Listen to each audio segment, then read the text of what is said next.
ನಮಸ್ಕಾರಗಳು. ನಿಮಗೆಲ್ಲ ಗೊತ್ತಿದೆ, ಜುಲೈ 4ನೇ ತಾರೀಕು ಕರ್ನಾಟಕ ವಿಧಾನ ಪರಿಷತ್ತಿನ ಕರ್ನಾಟಕ ವಾಯು ಶಿಕ್ಷಕರ ಮತ್ತು ಪದವೀಧರ ಮತಕ್ಷೇತ್ರದ ಅಭ್ಯರ್ಥಿಗಳ ಅವಧಿ ಮುಕ್ತಾಯವಾಗ್ತಾ ಇದೆ. ಆ ಹಿನ್ನೆಲೆಯಲ್ಲಿ ಇವತ್ತು ಕೇಂದ್ರ ಚುನಾವಣಾ ಆಯೋಗ ನಮ್ಮ ರಾಜ್ಯದ 4 ಇವೆರಡನ್ನು ಒಳಗೊಂಡಂತೆ ಇವತ್ತು ಚುನಾವಣಾ ಒಂದು ವೇಳಾಪಟ್ಟಿಯನ್ನು ಘೋಷಣೆ ಮಾಡಿದೆ. ಆ ವೇಳಾಪಟ್ಟಿಯ ಪ್ರಕಾರ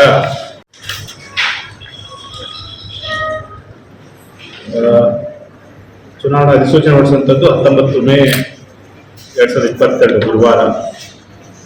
ಸೊ ನಾಮಪತ್ರವನ್ನು ಪಡೆಯಲು ಕೊನೆಯ ದಿನಾಂಕ ಇರುವಂಥದ್ದು 26 ಮೇ 2022. ನಾಮಪತ್ರ ಪರಿಶೀಲನೆ ಇರೋದು 27 ಮೇ. ಆಮೇಲೆ ನಾಮಪತ್ರವನ್ನು ಹಿಂಪಡೆಯುವಂಥ ದಿನಾಂಕ 30 ಮೇ.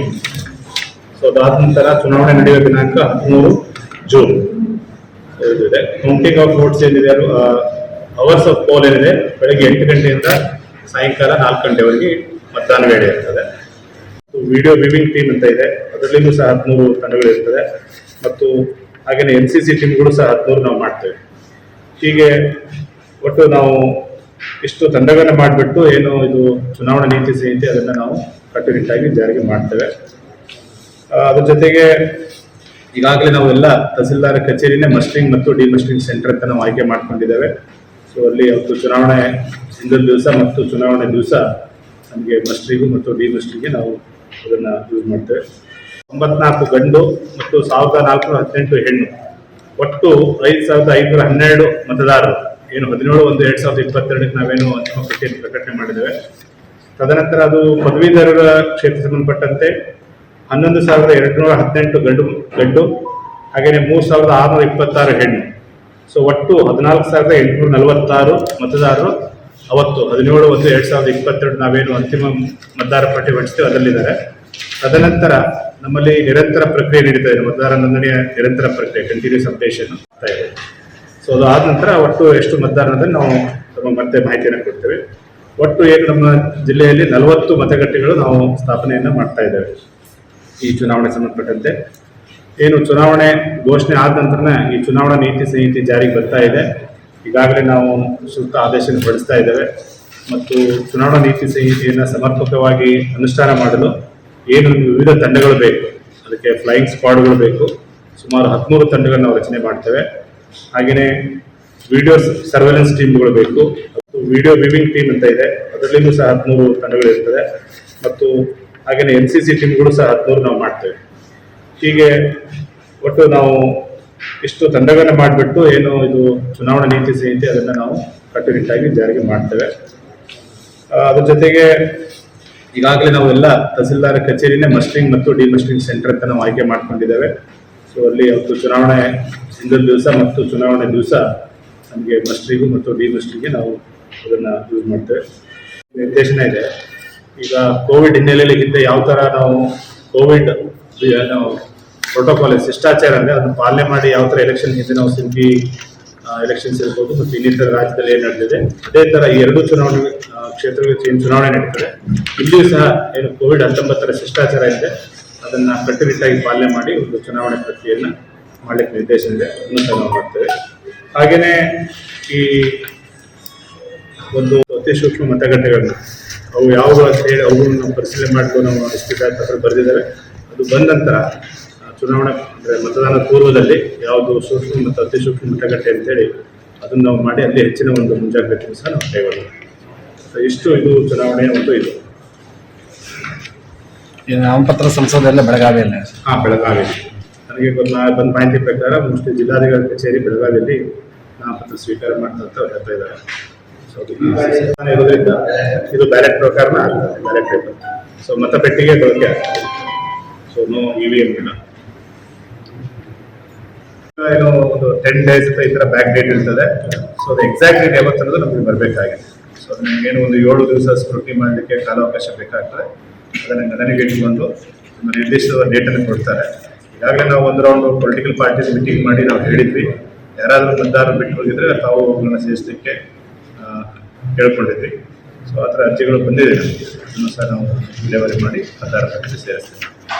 ಮಾತ್ರ ಅಲ್ಲ ಸರ್, ನಮ್ಮ ಜಿಲ್ಲೆದು ಅಂದರೆ ಈ 3 ಜಿಲ್ಲೆ ಒಳಗೊಂಡಿದೆ ಈ ಕ್ಷೇತ್ರ ಸಂಬಂಧಪಟ್ಟಂತೆ ವಿಜಯಪುರ, ಬಾಗಲಕೋಟೆ ಮತ್ತು ಬೆಳಗಾವಿ. ನಮ್ಮ ಜಿಲ್ಲೆ ಸಂಬಂಧಪಟ್ಟಂತೆ 40 ಮತಗಟ್ಟೆಗಳು. ಇದು ಅಂತಿಮ ಮತದಾರ ಅಂದರೆ 17/1/2022 ನಾವು ಅಂತಿಮ ಮತದಾರ ಪಟ್ಟಿನ ಹೊರಡಿಸಿದ್ವಿ. ಅವತ್ತು ಏನಿತ್ತು ಅದು ಅಂಕಿ ಸಂಖ್ಯೆ ಅದು. ತದನಂತರ ನಿರಂತರ ನಮ್ಮದು ಪ್ರಕ್ರಿಯೆ ನಡೀತಾ ಇದೆ ಮತದಾರನ ಸೇರಿಸುವಂಥದ್ದು. ಸೊ ಅದರಲ್ಲಿ ಕೆಲವೊಂದು ಅರ್ಜಿಗಳು ಬಂದಿದೆ, ಅದು ಪ್ರೋಸೆಸ್ ಆಗ್ತಾ ಇದೆ. ಬಟ್ ಫೈನಲ್ ನಾವು ಮಾಡಬೇಕಾಗಿದೆ. ಯಾವ ಡೇಟ್ ಸರ್? 17/1/2022 ಅವತ್ತಿನ ದಿವಸ. ಅದನ್ನು ಅಲ್ಲ, ನಾವು ಹೊಸದಾಗಿ ಏನು ಕರಡು ಮತದಾರರ ಪಟ್ಟಿ ಹೊರಡಿಸ್ಬಿಟ್ಟು ಮತ್ತೆ ಅದನ್ನು ಇದೇ ವರ್ಷ 17/1/2022 ಮಾಡಿದ್ವಿ. ಹಳೆಯದ್ರ ಹೊಸದಾಗಿ ಪುನಃ ನಾವೇನು ಮೊನ್ನೆ ಅಂತಿಮ ಮತದಾರ ಪಟ್ಟಿ ಹೊರಡಿಸಿದ್ದೇವೆ ಅದನ್ನು ನೋಡಬೇಕು. ಹಳೆಯದಕ್ಕೂ ಮತ್ತು ಈ ವರ್ಷಕ್ಕೂ ಭಾಳಷ್ಟು ನಮಗೆ ವ್ಯತ್ಯಾಸ ಇದೆ. ಯಾಕಂದರೆ ಭಾಳಷ್ಟು ಜನ ಡೆತ್ ಆಗಿರ್ತಾರೆ ಮತ್ತು ಅವರು ಮೈಗ್ರೇಟ್ ಆಗಿದ್ದಾರೆ.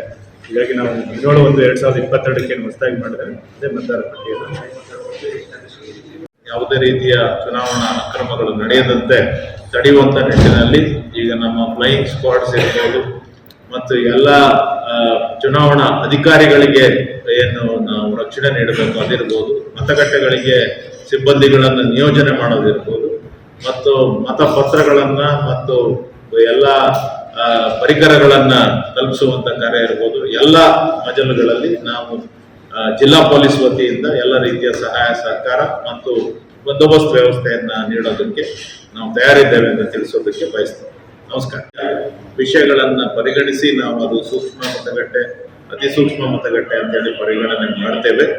ಅದರ ಪ್ರಕಾರ ನಾವು ಅನಾಲಿಸಿಸ್ ಮಾಡಿದ ನಂತರ ಮಾನ್ಯ ಜಿಲ್ಲಾಧಿಕಾರಿಗಳ ಗಮನಕ್ಕೆ ತಂದು ಆ ಮತಗಟ್ಟೆಗಳಿಗೆ ವಿಶೇಷವಾದ ನಾವು ವ್ಯವಸ್ಥೆಯನ್ನು ಮಾಡೋದ್ರ ಬಗ್ಗೆ ನಾವು ಎಲ್ಲ ಪ್ರಕ್ರಿಯೆಗಳನ್ನು ಕೈಗೊಳ್ತೇವೆ ಅಂತ ತಿಳಿಸೋದಕ್ಕೆ ಬಯಸ್ತೇನೆ.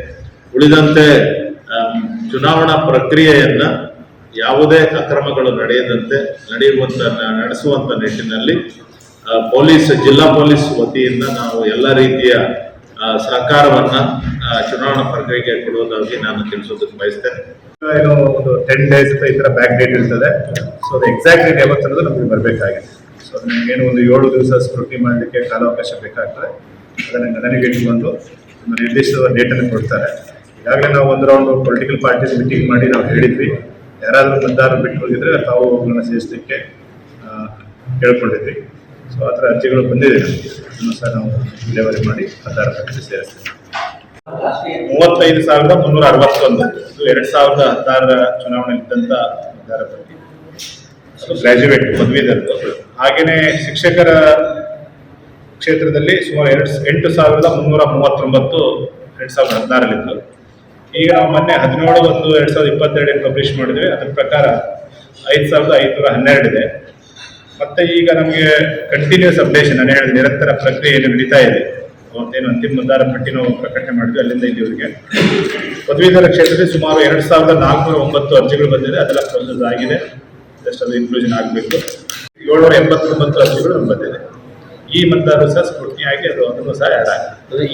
ಈಗ ಅಲ್ಲದೆ ನೀವು ಅಡಿಷನಲ್ ಇರುವಂತಹ ಆಗ್ತದೆ 14,000ಕ್ಕೆ ಈ 2,400 ಅವರಲ್ಲೇ ಆ್ಯಡ್ ಆಗ್ತದೆ. 17,000 ಬರ್ತದೆ.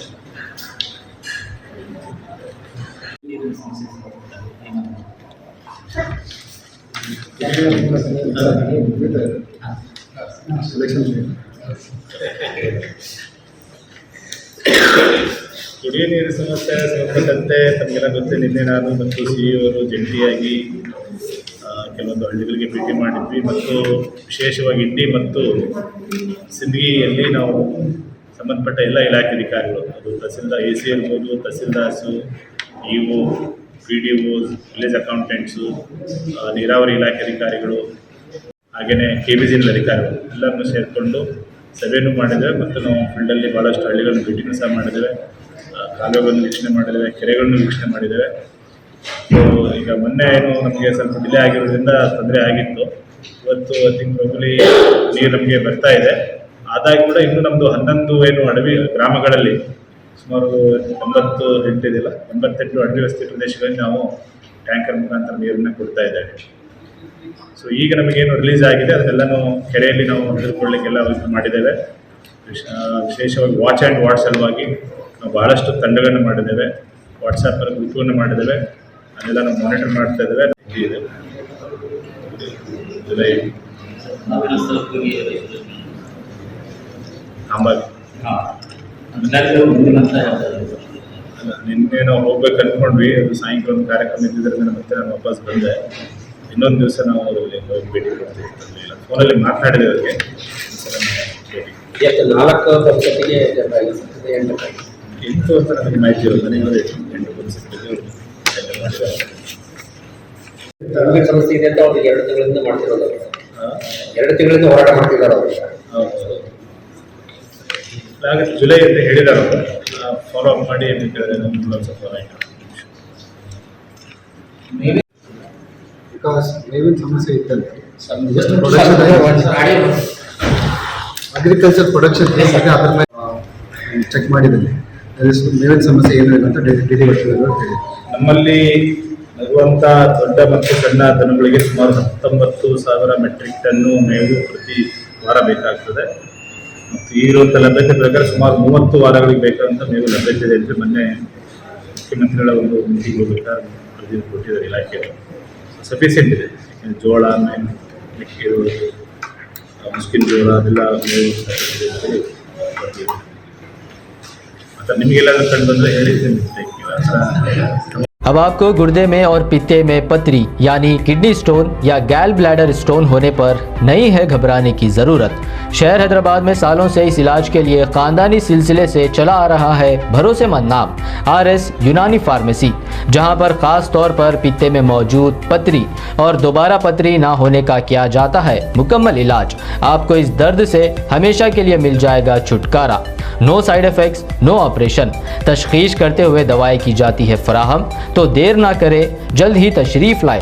RS यूनानी pharmacy, Bahadurpura X road, opposite Canara bank, Hyderabad. मज़ीद तफसीलात के लिए रब्त करें 9390610436 पर।